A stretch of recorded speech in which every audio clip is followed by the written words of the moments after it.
né? Sim. Ok, um bom dia para todos e que Deus os abençoe nessa jornada de uma semana estudando sobre o Espírito Santo. É, Obrigado a todos que estão entrando e um desafio para todos nós é enviar esse link para outras pessoas, para que outras pessoas a partir de amanhã possam assistir também. Eu não quero me demorar, sabendo que todos nós temos os nossos afazeres aí no meio de semana, né? Normalmente eu peço para a Rose para fazer no final de semana, porque aí eu consigo me estender um pouquinho mais com certa tranquilidade. Não vai ser o caso hoje. Então hoje a gente vai dar só o pontapé inicial daquilo que a gente vai estudar. Vou mencionar aqui algumas coisas que a gente vai estudar sobre o Espírito Santo. Tenho certeza que algumas dessas coisas você vai ser só, vai reafirmar o seu conhecimento e outras coisas com certeza vai ser novidade para você. Então, repito, convide outras pessoas para participarem com a gente, tá bom? Então, nós vamos começar estudando sobre assim, algo mais básico do Espírito Santo. Eu vou tratar hoje, eu vou estudar vou ler alguns textos com você para que a gente compreenda a personalidade do Espírito Santo, a divindade do Espírito Santo, mas de forma muito objetiva, tá bom? Então vou ler só alguns textos da Bíblia com você e no final fica com a gente fica comigo aqui na minha mensagem até o final, porque no final eu começo a mencionar o que a gente vai é, estudar amanhã, hoje é terça, né? Amanhã, quarta, quinta e sexta. Então, no final, eu vou falar algumas coisas que a gente vai estudar já amanhã e depois na quinta e na sexta também, tá bom? Então, vou pedir para começar, para você abrir sua Bíblia em Atos capítulo 10. Atos dos Apóstolos, capítulo 10. Eu sei que muita gente aí está só ouvindo, não vai poder acender a luz, talvez que está no quarto, ou enfim, em algum lugar mais impossibilitado, mas que você pelo menos ouça, não há problema. Mas aqueles que puderem abrir a Bíblia, Atos capítulo 10, nós vamos ler um versinho aqui de Atos capítulo 10. Eu vou falar o versinho quando todo mundo tiver o texto aberto. Atos capítulo 10. Vamos ler um versinho aqui em Atos 10. Deixa eu ver se eu trago essa imagem um pouquinho mais para perto de mim. Para enxergar melhor a minha Bíblia. Atos capítulo 10. Deixa eu abrir um livro aqui. Vamos lá? Vamos ler o versinho 38. Atos 10, 38. A gente lê assim: Como Deus ungiu a Jesus de Nazaré com o Espírito Santo e com poder, o qual andou por toda parte fazendo o bem e curando a todos os oprimidos do diabo, porque Deus era com ele. Ok. Qual é a importância desse verso? Eu faço eu saliento aqui essa frase: Deus ungiu a Jesus Cristo, ou Jesus de Nazaré, com o Espírito Santo e com poder. Veja, algumas pessoas hoje, infelizmente, até alguns adventistas já caíram nessa, de acreditarem que o Espírito Santo não é uma pessoa. Algumas pessoas acreditam que o Espírito Santo é um poder, ou é o poder de Deus. Veja, o Espírito Santo muitas vezes na Bíblia é retratado como vento, como fogo, como pomba, mas lembre-se que lá no livro de Atos, por exemplo, quando diz que o Espírito Santo desceu sobre os discípulos, depois você lê com mais calma, mas Atos capítulo 2, quando vai mencionar a descer do Espírito, vai dizer que o Espírito Santo veio como um vento, não está dizendo que era vento. É alguma coisa parecida com o vento. Não tinha como descrever, Lucas, no caso, escreveu como o vento.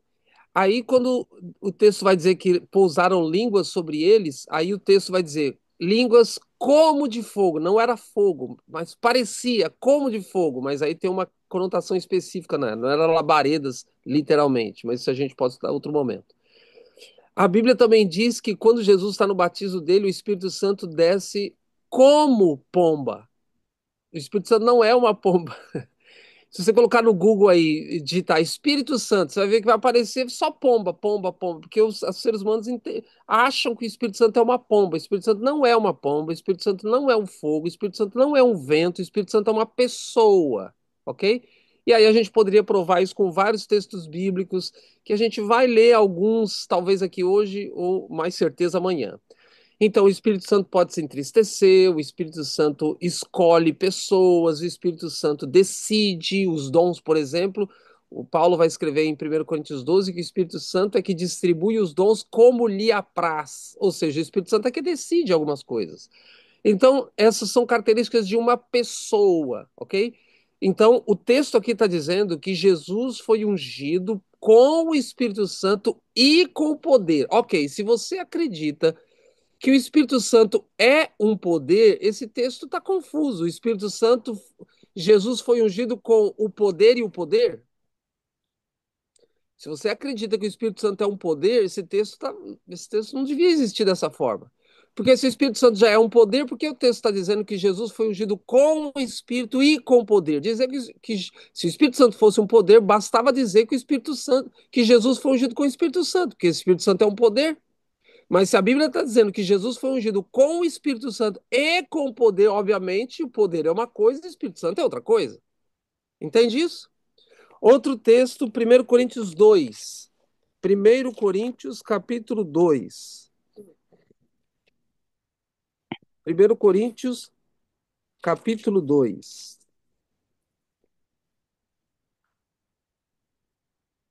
Capítulo 2, versinho 4. 1 Coríntios 2, verso 4. Diz assim: Paulo escrevendo aos Coríntios: A minha palavra e a minha pregação não consistiram em linguagem persuasiva de sabedoria, mas em demonstração do Espírito e de poder. É a mesma coisa. Só trouxe esses dois versos aqui para dizer isso para você. Então, o que é que a gente está vendo nesse início da nossa jornada aqui com esses dois textos? O Espírito Santo é uma pessoa, não é o poder, não é um poder, não é o poder de Deus.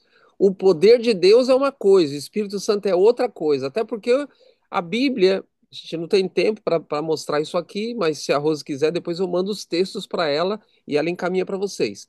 Mas a Bíblia fala que o Espírito Santo tem as mesmas características de Deus, onipresença, onisciência. Lembra o salmista? Diz: Senhor, para onde me ausentarei da sua presença? Se eu subo ao céu, lá estás. Se eu subo, se você for ler a Bíblia, os textos da Bíblia que se referem ao Espírito Santo, o Espírito Santo tem as mesmas características de Deus: onipresença, onipotência, é, eternidade. Então, como é que você explica que o Espírito Santo é só um poder, sendo que ele tem as mesmas características de Deus? Então, eu estou colocando nesse início, tentando desconstruir a ideia que, infelizmente, está entrando no movimento adventista de que o Espírito Santo é só um poder. Mas aí eu preciso vacinar você, eu preciso ser claro com você. Por que que isso está entrando no movimento adventista? Porque alguns adventistas, não sei o porquê, não sei a razão, confesso, e estão buscando já de algumas décadas para cá, talvez uma, duas décadas, estão buscando ler livros dos nossos pioneiros, o que está certo, não tem problema nenhum. Então alguns adventistas estão buscando ler livros, por exemplo, de José Bates, de livros dos nossos pioneiros, que eles escreviam muito na época, inclusive de Ellen White. O que é que eles estão encontrando? Eles estão encontrando nesses livros algumas referências ao Espírito Santo como uma força, como um poder e não como Deus. E aí eles deduzem que lá nos primórdios o movimento adventista não acreditava que o Espírito Santo era Deus. Olha a coisa óbvia que eles descobrem. Óbvio que a pessoa, a partir daí, dizer que. Olha a linha de raciocínio. Ok, os nossos pioneiros não acreditavam que o Espírito Santo é Deus. Logo, eu também não tenho que acreditar, porque eles são os pioneiros do movimento adventista. E já que eu sou adventista, eu tenho que acreditar como os pioneiros acreditaram. Não! Isso é uma falta de conhecimento de como surgiu o movimento adventista. E eu pergunto, como é que surgiu o movimento adventista? O movimento adventista surgiu de pessoas de várias denominações diferentes após o desapontamento. Eram batistas, eram metodistas, pessoas de diversas religiões se juntaram para estudar mais a Bíblia, para tentar explicar o que tinha acontecido em 1844, já que eles haviam passado por desapontamento. Muito bem. Ao sentarem, esse grupo pequeno de várias denominações, para estudar a Bíblia, para explicar o que aconteceu em 1844, surgiu então o movimento adventista do sétimo dia, todo ele com base na Bíblia. E eles estudando para entender sobre o desapontamento, começaram a perceber outras coisas. Eles comiam carne de porco. E estudando, eles entenderam: puxa, a gente não tem que comer carne de porco. Eles entendiam que quando a pessoa morre, tem um espírito e uma alma que sai, que já recebe a recompensa assim que morre, que tem inferno literal, as pessoas estão queimando lá agora, eles acreditavam. Vão para o céu, para o seio de Abraão. Repito, ao estudarem a Bíblia, eles começaram a perceber que eles tinham erros doutrinários, e um dos erros doutrinários era justamente acreditar que o Espírito Santo não era Deus. Então, eles ajustaram esses erros doutrinários à Bíblia. Tanto é que o movimento adventista hoje não come carne de porco. Esses que estudam os livros dos nossos pioneiros deveriam voltar a comer carne de porco, porque os nossos pioneiros não comiam. Comiam, por não conhecerem ainda o conceito bíblico, ou não entenderem ainda o conceito bíblico. Lembre-se que durante a Idade Média, aquele poder do Apocalipse jogou a verdade por terra. E aí se deu origem, então, ao movimento protestante para levantar essa verdade novamente. Então, o que eu estou dizendo aqui para você é que infelizmente, muitos adventistas hoje estão acreditando que o Espírito Santo não é Deus. Por quê? Porque estão lendo os livros dos nossos pioneiros e achando que porque os nossos pioneiros acreditavam assim, eles também devem acreditar assim. Ok, então, para ser coerente, repito, eles deveriam voltar a comer carne de porco, voltar a entender que os mortos têm recompensa, etc, etc. Então, é uma contradição imensa. Então, essa semana nós vamos estudar textos bíblicos e, obviamente, do Espírito de Profecia, mais para o final da semana, para você entender que é bíblico. Nós acreditamos que o Espírito Santo é Deus porque é bíblico. Não tem como fugir disso. Tudo bem? Muito bem. Então, agora, partindo já para algo mais concreto do nosso estudo, e óbvio, para terminar o tema de hoje e entrar já no de amanhã, vou pedir para vocês abrir sua Bíblia no livro de João. Evangelho de João, capítulo 16. Evangelho de João, capítulo 16. Já vimos dois textos que falam que o Espírito Santo não é o poder, é o próprio. Quer dizer, não vimos o texto que diz que o Espírito Santo é o próprio Deus, que a gente não tem tempo, repito, eu posso mandar depois para a Rose, mas nós vimos que o Espírito Santo não é o poder de Deus. O Espírito Santo é uma coisa, o poder de Deus é outra coisa. O Espírito Santo é o próprio Deus, é uma pessoa e tem todo o poder como Deus tem. Os textos bíblicos mostram isso. Então, João capítulo 16, perdão, 14, perdão, João 14. O versinho é que é o versinho 16. João 14, verso 16.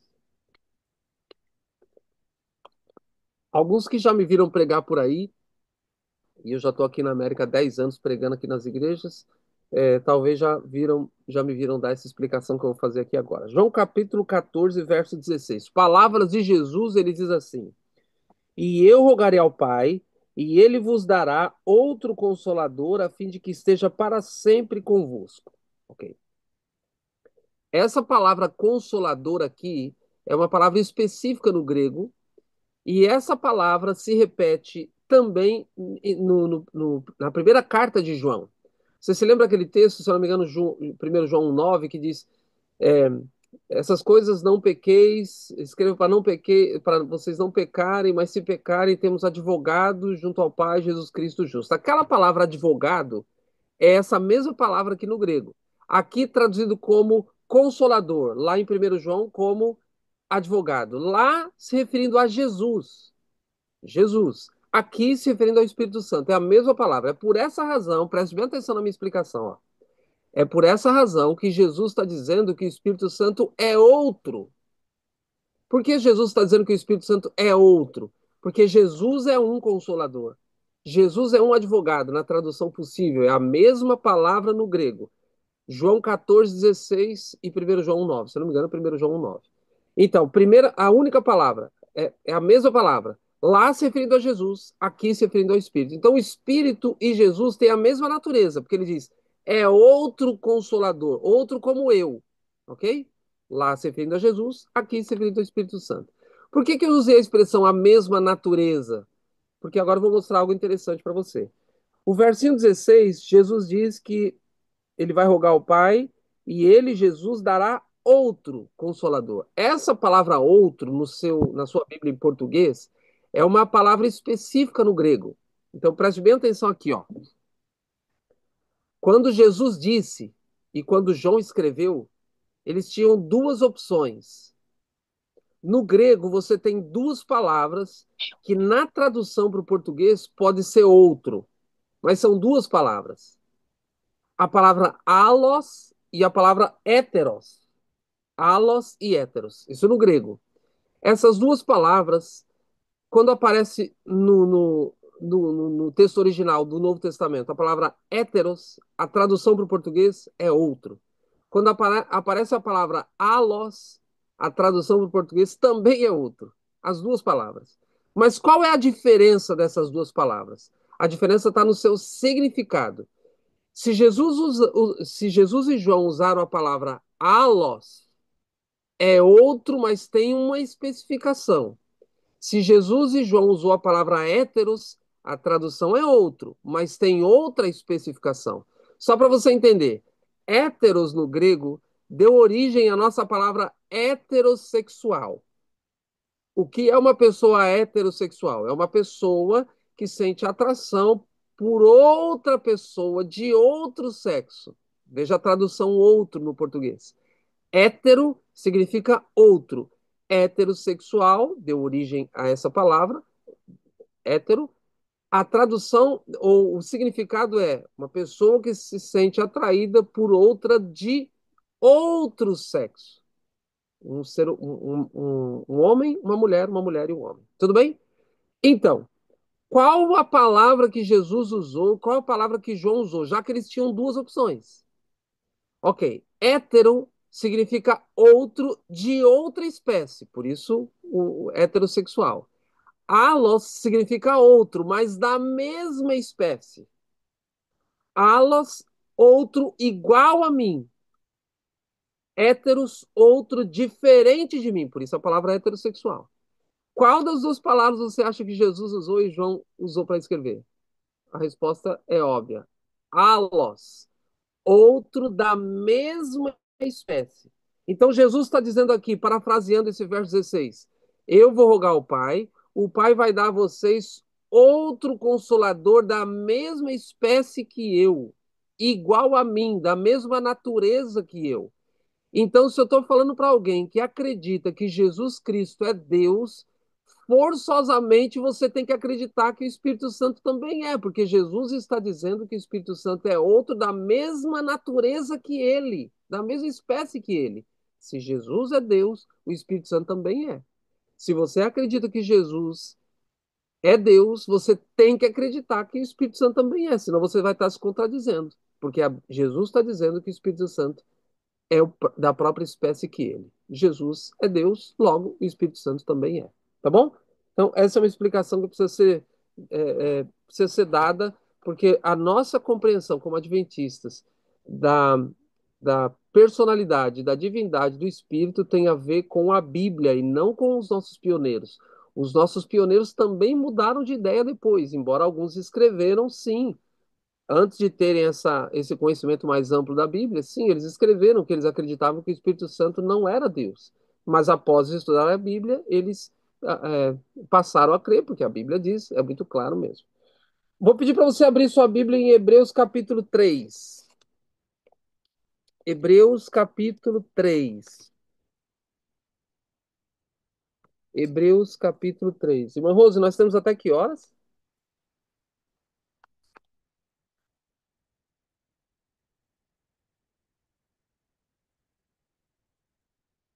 Ok. Oi- Temos 8 minutos? 9 minutos. Ok, dá tempo. Temos 9 minutos. Hebreus, capítulo 3. Está aqui. Hebreus 3. Gente, eu estou usando uma Bíblia que eu não estou muito acostumado a usar e é difícil de abrir. Ok, Hebreus 3, verso 7 em diante. Hebreus 3, verso 7 em diante diz assim: Assim, pois, como diz o Espírito Santo, dois pontos. Hoje, se ouvirdes a sua voz, não endureçais o vosso coração, como foi na provocação no dia da tentação no deserto, onde os vossos pais me tentaram, pondo-me à prova, e viram as minhas obras por 40 anos. Por isso, verso 10, me indignei contra essa geração e disse: estes sempre erram no coração, eles também não conheceram os meus caminhos. Ok. Aqui a gente acredita que Paulo, que é o escritor de Hebreus, e Paulo está fazendo referência a um texto do Antigo Testamento. Depois você pode fazer uma pesquisazinha aí, especialmente se a sua Bíblia for uma Bíblia de estudos, qual é o texto aí. Agora, Paulo está dizendo aqui que o versinho 7 está dizendo que, como diz o Espírito, ou seja, preste bem atenção aqui, ó. Paulo, no verso 7 está dizendo que é o Espírito que diz. Repito o verso 7. Assim, pois, como diz o Espírito, Paulo está dizendo. Mas se você for analisar esse texto do Antigo Testamento, não era o Espírito, era Deus que estava falando com o povo. Era o próprio Deus. Então, olha lá, o versinho 8 diz: não endureçais o vosso coração como foi na provocação no dia da tentação no deserto. Agora olha o verso 9. Onde os vossos pais me tentaram. Me tentaram. Verso 7, Paulo está dizendo que é quem está falando? O Espírito. Então aqui Paulo está dizendo que o Espírito Santo está dizendo que aquele povo lá do Antigo Testamento me tentaram. Tentaram a ele, o Espírito Santo. Mas se você for para o Antigo Testamento, esse texto não se refere ao Espírito Santo, se refere a Deus. E o texto continua no verso 9: pondo-me à prova. Pondo-me à prova. Me pondo à prova. Quem é esse me? O Espírito Santo, porque o verso 7, Paulo diz: o Espírito Santo é quem diz. E aí, ainda no verso 9, e viram as minhas obras. Minhas obras. A quem se refere a esse pronome minhas? Ao Espírito Santo, porque no verso 7, Paulo está dizendo que quem está dizendo é o Espírito Santo. E ainda no verso 10, por isso me indignei contra esta geração. E aí, ainda finalizando o verso 10, diz: não conheceram os meus caminhos. Todos esses pronomes, queridos, se referem ao Espírito Santo, porque, repito, no verso 7, Paulo está dizendo: o Espírito diz. Mas se você for ler no Antigo Testamento, esses versos têm a ver com Deus. E agora, é Deus ou Espírito? Queridos, amanhã eu vou dar mais uma ênfase sobre isso. Todas as ações do Espírito, todas as ações de Deus são trinitarianas. Todas as ações de Deus são trinitarianas. Guarda essa frase, amanhã você vai entender melhor isso. Todas as ações de Deus são trinitarianas. Às vezes vai parecer contraditório, mas é Deus que está dizendo, e agora Paulo está dizendo que é o Espírito Santo, porque todas as ações de Deus são trinitarianas. Lá no Jardim do Éden, quando eles estavam criando, Deus, estava criando todas as coisas, diz que Deus estava criando. Aí o Novo Testamento vai dizer que era por meio de Jesus e o Espírito Santo pairava sobre as águas. No batismo de Jesus, ouve-se uma voz do céu: esse é meu filho amado em quem me comprazo. Jesus está na água e o Espírito Santo desce como pomba. Então, as ações de Deus são sempre trinitarianas, sempre. Às vezes o Espírito Santo não está muito claro a sua presença, mas há textos claríssimos da Bíblia para comprovar que sempre as ações de Deus são trinitarianas. Nesse texto, eu estou dando ênfase de que lá no Antigo Testamento era Deus dizendo. Agora, Paulo está atribuindo ao Espírito Santo o que foi atribuído a Deus no Antigo Testamento. Ok? Para terminar, vamos ler Atos 5. Volta aí um pouquinho, Atos capítulo 5, último texto de hoje.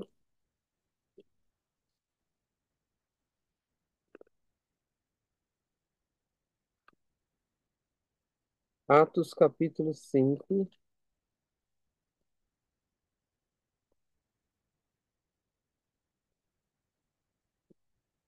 É um texto bem conhecido. E eu só estou pincelando aqui algumas coisas, tá? Atos capítulo 5. Lembre-se do episódio de Ananias e Safira, que dizem que iam vender um campo, ia dar o dinheiro para os discípulos para a pregação do evangelho e retém uma parte. E aí, no verso 3 nós temos assim, ó, Atos 5 verso 3. Então disse Pedro: Ananias, por que encheu Satanás teu coração? Por que encheu Satanás teu coração para que mentisses ao Espírito Santo, reservando parte do valor do campo? Verso 4. Conservando-o, porém, não seria seu? E vendido não estaria em teu poder?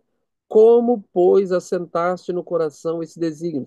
Não mentisses aos homens, mas a Deus. Então a gente poderia pontuar aqui duas coisas. A primeira, como é que as pessoas acreditam que o Espírito Santo é uma força, é um poder, sendo que a Bíblia está dizendo que podemos mentir para ele? Tem como mentir para um poder? Tem como mentir para uma tempestade poderosa?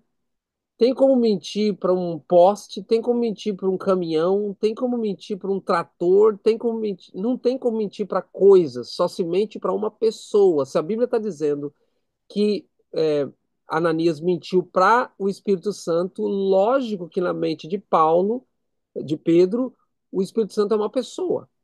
E mais, o verso 4 no verso 3, Paulo diz que Ananias mentiu ao Espírito Santo, e no verso 4 diz que ele mentiu para Deus. Prestou atenção aí? No verso 3 ele diz: Você mentiu para o Espírito Santo. E no verso 4 ele diz: Você mentiu para Deus. Então, se uma pessoa que não acredita que o Espírito Santo é Deus, teria que perguntar para Pedro: Pedro, você está maluco? Você tem que. E aí, o Espírito mentiu para o Espírito Santo ou mentiu para Deus? As ações de Deus são sempre trinitarianas. Mentiu para um, mentiu para o outro. São todos uma mesma pessoa. Para finalizar, queridos, a gente não entende a Trindade de forma plena. Se a gente não precisa entender completamente. Veja, simples. Tem um celular aqui na mão. Aqui, meu celular. Falta a minha família aqui. Você digita um número aqui, liga para uma pessoa e a pessoa lá do outro lado do planeta ouve o que você está falando e você ouve o que ela está falando. Você entende como isso funciona? Eu uso o celular, mas eu não entendo como isso funciona. Como é que uma pessoa lá do outro lado do mundo ouve a minha voz e até vê a minha imagem? Vocês estão vendo a minha imagem, me ouvindo, e alguns estão lá do outro lado. A gente não a gente usa, mas a gente não consegue entender. Então, se o critério para aceitar o Espírito Santo for entender completamente como é que ele age, se o critério for para acreditar na Trindade for entender toda a Trindade, queridos, a gente não devia usar nada de computação, de internet, tecnologia nenhuma, porque a gente não entende como é que funciona isso. Então, não dá para a gente compreender tudo sobre a Trindade, porque se a gente entendesse tudo, ele não seria Deus, ou a gente seria Deus. Como a gente não é Deus e ele é, então a gente precisa ficar reservado à nossa insignificância e aceitar pela fé aquilo que a gente não entende. Tudo bem? Então o Espírito Santo é uma pessoa e o Espírito Santo é Deus também. Amanhã nós vamos entender um pouco melhor essas ações trinitarianas. Eu vou te surpreender amanhã com textos que no Antigo Testamento fala que era Deus agindo e no Novo Testamento fala que era o Espírito Santo agindo e outros até falam que é Jesus agindo. Como assim? Não perca o tema de amanhã. E outra coisa, amanhã eu vou estudar com você o que é o pecado contra o Espírito Santo. Fala-se muito sobre o pecado contra o Espírito Santo. O que é o pecado contra o Espírito Santo? Amanhã você vai entender, eu vou mostrar os passos que se dá para se pecar contra o Espírito Santo. Tudo bem? Então eu peço para você não faltar e convidar outras pessoas para o estudo de amanhã. Eu devo fazer uma oração agora, a Rose vai dar